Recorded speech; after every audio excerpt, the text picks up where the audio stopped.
Hello दोस्तों, अगर आप ये वीडियो देख रहे हैं तो इसका मतलब ये है कि आपका सीबीएसई क्लास 10 मैथ्स री एग्ज़ाम आने वाला है। परेशान होने की बिल्कुल भी ज़रूरत नहीं है। इस री एग्ज़ाम को एक सेटबैक की तरह मत लीजिए। इस री एग्ज़ाम को एक रेयर अपॉर्चुनिटी की तरह समझिए अपने मार्क्स को सुधारने के लिए। वेलकम टू सुपर 30 अड्डा। My name is Mridul Verma. Education sector में करिकुलम डिज़ाइन और टेस्टिंग के अपने एक्सपीरियंस में मैंने एक चीज़ ये नोट की है, ठीक है। ज़्यादातर स्टूडेंट्स को मैंने देखा है वही पुरानी मिस्टेक्स करते हैं, क्योंकि उनके पास कोई सॉलिड प्लान नहीं होता है, कोई स्ट्रैटेजी नहीं होती है। आज मैं आपको ऐसा ही एक फुल प्रूफ स्ट्रैटेजी बताऊंगा जहाँ पे जो स्मार्ट प्लानिंग होगी हार्ड वर्क को मात दे देगी। मेरा कहने का ये बिल्कुल मतलब नहीं है कि हार्ड वर्क नहीं करना चाहिए। इस समय आपके पास टाइम बिल्कुल नहीं है, तो आपको स्मार्टली सब कुछ प्लान करना पड़ेगा, ठीक। सबसे पहले आपको किसी भी चीज़ को पढ़ने से पहले, टेक्स्ट बुक छूने से पहले, हाथ लगाने से पहले, नोट्स कुछ भी है आपके पास जिससे भी आप पढ़ रहे हैं, एक फुल मॉक टेस्ट देना पड़ेगा, ताकि आपको ये तो पता चले कि आप कितने पानी में हैं, आप कहाँ खड़े हैं, आपको आता कितना है। डेटा कभी झूठ नहीं बोलता भाई। ये टेस्ट आपको ये बताएगा कि आपके कौन से चैप्टर्स स्ट्रॉन्ग हैं और कहाँ आपको मेहनत करने की ज़रूरत है, ठीक है। अब सबसे मेन चीज़, स्ट्रैटेजी क्या है। ये जो मैं स्ट्रैटेजी आपके लिए लेके आया हूँ उसको मैंने नाम दिया है 3 टियर अप्रोच, जहाँ पे मैंने 3 टियर्स बनाए हैं।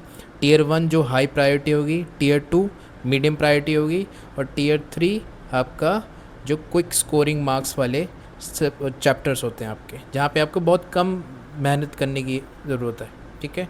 चलिए शुरू करते हैं टियर 1 से, जिसको हाईएस्ट प्रायोरिटी कहेंगे, ठीक। क्यों? क्योंकि इसका जो वेटेज होता है इन चैप्टर्स का वो बहुत ज़्यादा होता है। इन टियर 1 में जो चैप्टर्स आते हैं आपके, वो रियल नंबर्स होते हैं, polynomials, linear, quadratic, arithmetic, triangles, coordinate geometry. इन सबको आपको अच्छे से पढ़ के जाना है। कॉन्सेप्ट, फॉर्मूले जो भी है इसमें अच्छे से पढ़ के जाना है, क्योंकि इससे जो क्वेश्चंस बनते हैं आपके वो कॉन्सेप्चुअल बेस्ड बनते हैं, ठीक है। जैसे असर्शन हो गए, असर्शन रीजनिंग हो गए, इसमें कुछ ऐसे रीजनिंग के क्वेश्चन पूछते हैं इसमें कि अगर ये है तो ये होगा कि नहीं होगा, है तो ये होगा, डायरेक्ट नहीं पूछेंगे। अगर आपको कॉन्सेप्ट अच्छे से क्लियर होगा ना, तब आप उसका आंसर दे पाएंगे, ठीक है। फिर उसके बाद आपका आता है टियर 2।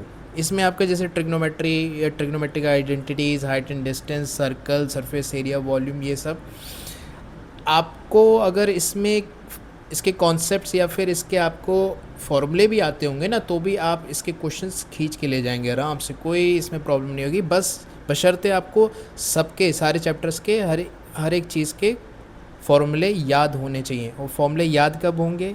जब आप उसकी प्रैक्टिस करेंगे, ठीक है। ये चीज़ याद रखिएगा। फिर उसके बाद आता है टियर 3, जिसको मैंने नाम दिया क्विक विंस। क्यों? क्योंकि इसमें ज़्यादा टाइम नहीं लगेगा आपको प्रिपेयर करने में, ठीक है। इसमें 2 चैप्टर्स होंगे, स्टैटिस्टिक्स और प्रोबेबिलिटी। स्टैटिस्टिक्स में मीन, मीडियन, मोड के डायरेक्ट फॉर्मूले हैं, उसमें बस डायरेक्ट फॉर्मूले लगाने हैं, ठीक है। प्रोबेबिलिटी लॉजिक बेस्ड होता है, इसमें कैलकुलेशन बहुत कम होती है, ठीक है। इसलिए इसमें ज़्यादा मेहनत करने की ज़रूरत नहीं है, ठीक है। इसको 2 दिन, ज़्यादा से ज़्यादा 2 दिन दीजिए, ठीक है, फिनिश करके, और आप अपना इससे बहुत आसानी से इजी मार्क्स कम समय में पा सकते हैं, ठीक है।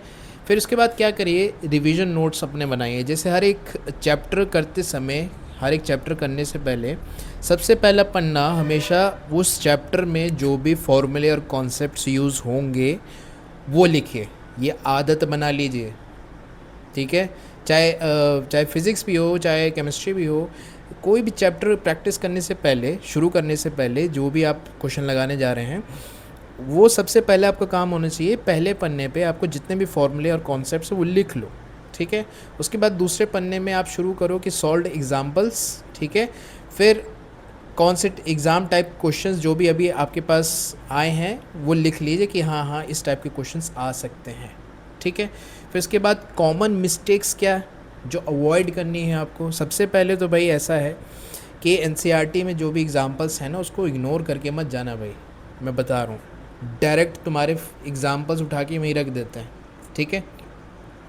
और मुझे जहाँ तक लगता है, क्योंकि इस बार मैथ्स का पेपर जो है बहुत लोगों के लिए टफ़ था, है ना, तो मेरे ख्याल से बहुत लोग री एग्ज़ाम दे भी रहे हैं, तो इनसे ये सीबीएसई को लग भी रहा होगा कि भाई अगर मैं वापस उसी लेवल का एग्ज़ाम दे दूंगा तो फिर वही गड़बड़ हो जाएगी। इसलिए जहाँ तक मुझे लग रहा है कि इस बार का जो लेवल होगा तो पिछले के कंपैरेटिवली थोड़ा सा आसान हो सकता है, चांसेस हैं, ठीक है।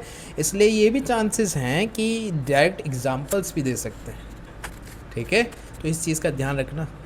फिर मैथ्स में कैलकुलेशन एरर्स, मैं बताऊं, मैंने बच्चों की कॉपी जब मैं चेक करता हूं तो देखता हूं मैथ्स उनको भले ही समझ में आता हो लेकिन वही मात खा जाते हैं कैलकुलेशन करते करते। मैं देखा है बहुत बच्चों को 100 लिखते हैं ऊपर कैलकुलेशन में, 100 नंबर 100 लिखते आ रहे, नीचे नीचे 10 हो गया और वो 10 को लेके सॉल्व करते जा रहे हैं, है ना। फिर 22 लिखा है, 22 लिखा है, नीचे आते आते 2 हो गया, 11 लिखा है, नीचे आते आते 1 हो गया। ये सिली मिस्टेक्स की वजह से बच्चों के जो मार्क्स जाते हैं ना, इसका कोई मतलब नहीं होता, ठीक है। और ये चीज़ें कब ठीक होंगी, जब आप ज़्यादा प्रैक्टिस करोगे। ये मैं बताऊँ, ये कैलकुलेशन मिस्टेक्स उनकी ज़्यादा होती है जो ये सोच के जाते हैं ना एग्ज़ाम में कि अरे कोई नहीं, ये तो कॉन्सेप्ट मुझे आता है, बस कैलकुलेटिंग तो करना है, वो कर लूँगा। जब प्रैक्टिस नहीं करोगे ना ज़्यादा तो ऐसे ही दिक्कत आती है कैलकुलेशन की, ठीक है।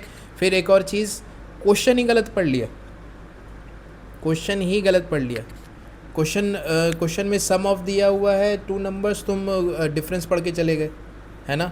ये ऐसे ऐसे दिया, ये तुम जब भी क्वेश्चन गलत पढ़ोगे, और मैथ्स है भाई, मैथ्स में तुमने क्वेश्चन गलत पढ़ लिया तो जाहिर सी बात है तुमने अपना आधा टाइम वहीं बर्बाद कर दिया। अगर तुमने मैथ्स में तुमने क्वेश्चन को अच्छे से समझ लिया ना तो तुम्हारा आधा क्वेश्चन वहीं सॉल्व हो जाता है, ये मैं बता रहा हूँ, ठीक है। ये सारी चीज़ों का ध्यान रखिएगा, ठीक है। अब स्ट्रैटेजी देखिए क्या करना है, सबसे पहले चैप्टर की प्रैक्टिस करनी है, ठीक है। फिर सेक्शन टेस्ट देने। सेक्शन टेस्ट का मतलब ये हो गया कि जैसे section A B C D आ रहे हैं ना, तो उस चीज़ की प्रैक्टिस करिए, ठीक है। जब आप सेक्शन वाइज सेक्शन टेस्ट देने लगेंगे, क्वेश्चंस लगाने लगेंगे, तब आप फुल मॉक्स पे जाइएगा, ठीक है। अब मैं बताऊं, फुल मॉक्स पे जाते हुए आपको ये लगेगा कि हाँ, मैं जब section wise section A B C D अलग अलग दूंगा तो आपको एक टाइम का पता चल जाएगा, अच्छा मुझे इस सेक्शन में इतना टाइम लग रहा है, इस सेक्शन में आपको एक टाइम का एक आइडिया हो जाएगा कि मुझे इतना लग रहा है। तो मैं अपना जो फुल मॉक दूंगा तो वो मैं 3 साढ़े 3 जितने भी आपको टाइम मिलता है घंटे का, उसमें मैं कितना पेपर कर सकता हूँ, ठीक है। इन सारी चीज़ों का ध्यान रखिएगा, ठीक है।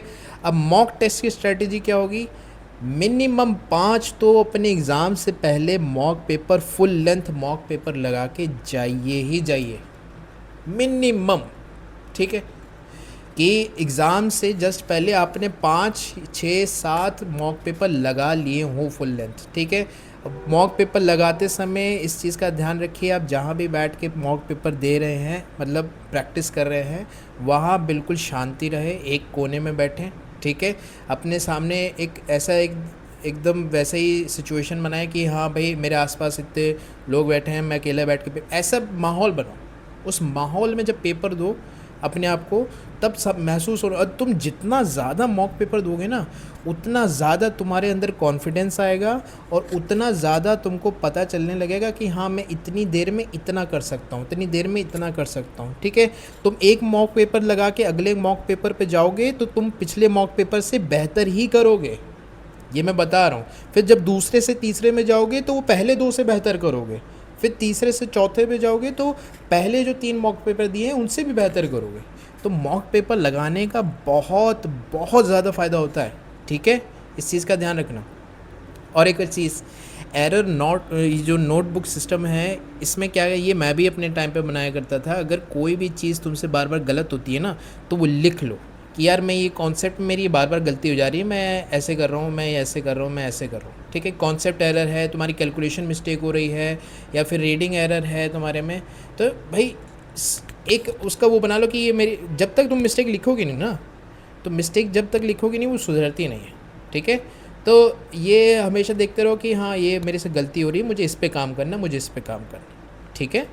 फिर उसके बाद आती है अब 15 दिन की स्टडी प्लान। मैं बताऊँ, देखो अगर आपके पास आखिरी 15 दिन बचे हैं तो पहले के 5 दिन मैंने जो टियर 1 में जितने भी आपको चैप्टर्स बताए हैं, ठीक है, अगर आप उनको अच्छे से पढ़ के गए पहले 5 दिन, उस सारे चैप्टर्स को अच्छे से थॉरली पढ़ के जाइए, ठीक है। मैं बताऊं, ये 15 दिन 20 दिन जितने भी आपके पास बचे हैं, जब भी आप ये वीडियो देखेंगे, मैं बता रहा हूँ कि जब तक ये आपका प्लान 15 दिन फॉलो नहीं कर रहे हैं, आपके लिए आपकी पढ़ाई के अलावा कुछ भी नहीं है, कोई भी नहीं है आपका। आप हो और केवल आपकी पढ़ाई है। आपके पास बहाना मारने के लिए अब कुछ समय नहीं रह गया, कुछ भी एक्सक्यूज़ करने के लिए समय है ही नहीं आपके पास, ठीक है। ये अपने आप देखिए भाई, आप किसी और से झूठ बोल सकते हैं, अपने आप से नहीं बोल सकते। आप री एग्ज़ाम इसलिए ही दे रहे हैं कि आपको पता है कि आपने पेपर कैसा किया था, आपको पता है, ठीक है। तो आपको भैया पूरी तरह आपको ईमानदार होना पड़ेगा, ऑनेस्ट होना पड़ेगा, बिल्कुल, ये मैं बता रहा हूँ, ठीक है। तो आप ये जो मैं स्टडी प्लान लाया हूँ, मैं उनके लिए लेके आया हूँ जो एक्चुअली जेन्युइनली जो इम्प्रूव करना चाहते हैं। अगर आपने ये स्टडी प्लान जो मैं बता रहा हूँ गारंटी से बता रहा हूँ, 110% बता रहा हूँ, अगर आपने ये फॉलो किया ना, आपके पूरे 90 प्लस क्या 95 प्लस भी आ सकते हैं, अगर आपने वो चीज़ फॉलो की, ठीक है। चलिए, फिर आता है उसके बाद एग्ज़ाम हॉल स्ट्रेटेजी। अब एग्ज़ाम हॉल स्ट्रेटेजी क्या है, लोगों को लगता है इसमें क्या स्ट्रेटेजी। देखो भाई, एग्ज़ाम हॉल स्ट्रेटेजी क्या होती है ना, पहली बात तो तुम अगर 10th में हो, 10th में पहली बार बोर्ड दे रहे हो, तो बोर्ड का एक अलग ही स्ट्रेस होता है, ठीक है। जहाँ पे भाई चारों तरफ इतने सारे लोग बैठ के तुम्हारा पेपर दे रहे हैं, बिल्कुल शांति, ठीक है, बिल्कुल शांति होती है। और उस शांति में तुमको लगता है तुम अकेले बैठ के पेपर दे रहे हो, मैं सही कर रहा हूँ कि नहीं कर रहा हूँ, अरे बाप रे, इधर उधर ध्यान बहुत जाता है, ठीक है। तो इन सारी चीज़ों को वहाँ पे स्ट्रेस नहीं लेना है पहली बात तो, ठीक है। केवल अपने आप पे कंसंट्रेट करना है। जो अगर आप 5 6 7 जो भी मॉक पेपर जैसे मैंने बताया अगर लगा के गए हो ना, तो उसी की तरह लो। उस समय भूल जाओ कि आपके आसपास कितने लोग बैठे हैं, आपको केवल अपने पेपर पर ध्यान देना है। सबसे पहली चीज़, ईजी क्वेश्चंस पहले मार्क कर लो कि मुझे ये वाले करने, ये वाले करने मुझे, ठीक है, ताकि तुम्हारा एक मोमेंटम बन जाए, स्पीड बन जाए, ठीक है, स्पीड बन जाए तुम्हारी। और स्पीड एक्यूरेसी के साथ होनी चाहिए, ठीक है। जैसे तुम्हारे जो एक नंबर के मल्टीपल चॉइस MCQs आते हैं, ठीक है, वो सारे क्वेश्चन जितनी जल्दी हो सके वो करो, ठीक है। दूसरा, तुम्हारा टाइम मैनेजमेंट, ठीक है। मैंने कहा कि अगर तुमने जितने ज़्यादा मॉक पेपर लगाए, तुमको पता चल जाएगा, अगर तुमने 6-7 मॉक पेपर लगा लिए ना, तो तुमको सेक्शन वाइज पता चल जाएगा कि अच्छा, मैंने इन जितने भी मॉक पेपर्स लगाए, मुझे सेक्शन A करने में इतना समय लग रहा था, सेक्शन B करने में इतना, सेक्शन C D E करने में मुझे इतना समय लग रहा था, ठीक है।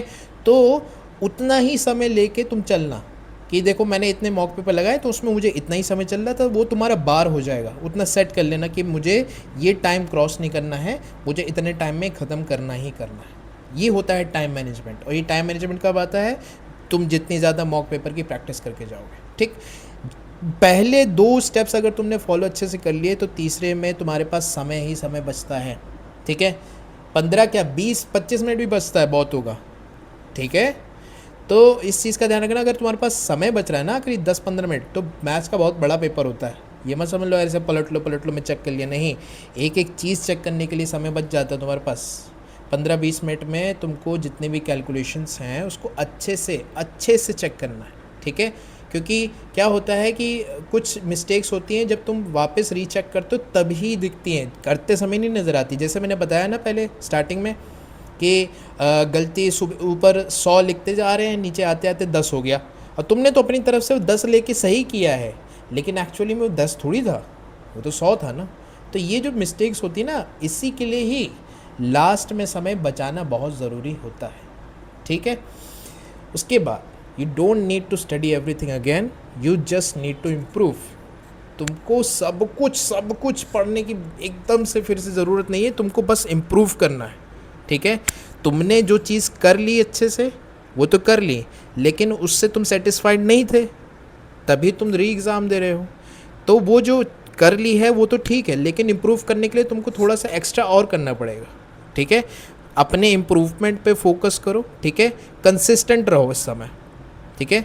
ये जितना भी स्टडी प्लान मैंने बताया, जितने भी दिन का बताया है, उतने दिन अगर तुम कंसिस्टेंट रहे, तुमने सारी चीज़ें छोड़ दी, केवल पढ़ाई की, मैं गारंटी दे रहा हूँ तुम्हारे कोई नंबर कहीं नहीं गए, ठीक है। और जहाँ तक मुझे उम्मीद है कि इस बार का जो पेपर होगा, क्योंकि इस बार जो पेपर था थोड़ा सा बहुत बच्चों के लिए टफ़ था, मॉडरेट था, ठीक है।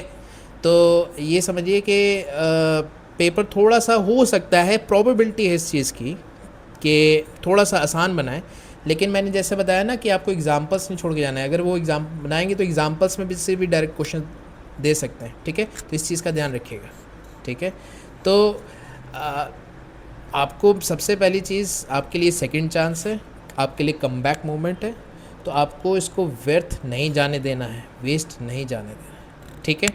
और एक और चीज़, मैं इस चैनल पे आपके लिए जो आपने पेपर दिया स्टैंडर्ड मैथमेटिक्स का, है ना, जो पेपर अभी आप दे के आए हैं बोर्ड का, उसका मैं सॉल्यूशन का एक वीडियो डालूँगा, ठीक है। वो ज़रूर देखिएगा, ठीक है, जिसमें आपको ये पता चल जाएगा कि आपने अगर करके आए हो, सही करके आए हो तो अच्छी बात है, लेकिन आपने जो जो क्वेश्चन गलत किए हैं उसमें क्या गलती की है, ठीक है, वो भी आपको पता चल जाएगा, ठीक है। And let's crack this. Super 30 अड्डा आपके लिए सब कुछ करने के लिए तैयार है। आप हमारे कमेंट में आपको क्या क्या चीज़ें मैथ्स में, मैं मैथ्स का फैकल्टी हूँ, तो आपको अगर कुछ भी चीज़ मैथ्स में सर ये चैप्टर नहीं आता है, तो आप कमेंट में ज़रूर बताइए कि सर ये वाले चैप्टर मुझे नहीं आ रहा है, ये वाले चैप्टर में सर ये वाली चीज़ है मैं पढ़ के भी नहीं कर पा रहा हूँ, तो मैं उस पर वीडियोज़ ज़रूर लेके आऊँगा, ठीक है। मैं जितनी जल्दी हो सके उतना डालूँगा, क्योंकि अभी बिल्कुल समय नहीं है, ठीक है। Thank you so much. Video पसंद आई है तो लाइक करें, सब्सक्राइब करें। All the best for your exams. Thank you so much.